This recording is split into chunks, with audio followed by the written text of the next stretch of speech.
Құрметті құрлық әскерлерінің әскери қызметшілері, жақында Қазақстан халқы еліміздің тарих үшін маңызды айтулы мерекелер, ұлы отан соғысындағы жеңісіне 80 жылдығы және отан қорғаушылар күнін атап өтеді. Бұл мерекелер аға буынның ерлігіне тағзым ету болып табылады. Бәріміз отан қорғауды өмірлік кәсіп етіп таңдағанымызда мақтан тұтып, адамгершілік бағытымыздан айнымауымыз керек.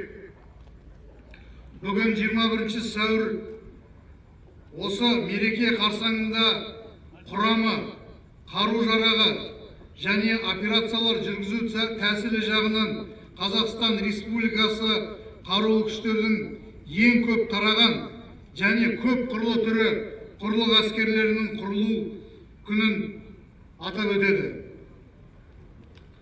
Бүгінгі айтулы күн біздің әскери қызметшілеріміздің табандылығын, батылдығын және жауынгерлік әзірлігін паш етеді. Құрлық әскерлері Қазақстан Республикасы қарулы күштерінің ұйытқысы болып табылады және еліміздің аумақтық тұтастығы мен ұлттық мүдделерін қорғау үшін негізгі жауапкершілікті алады. Бүгінгі күні құрлық әскерлерінің қызметшілері қойылған тапсырмаларды үздік орындап келеді. Және ардагерлеріміздің еңбегін атап өткім келеді.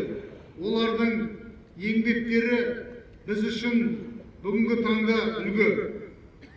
Сіздерге мықты денсаулық, бейбітшілік, отбасыларыңызға амандық, достық және отанымыз Қазақстан Республикасының қорғаудағы ісіңізге ерік, жігер мен жетістік тілеймін. Қорғаныс министрі генерал-полковник Руслан Жақсылықов. Тыңдағандарыңызға рахмет.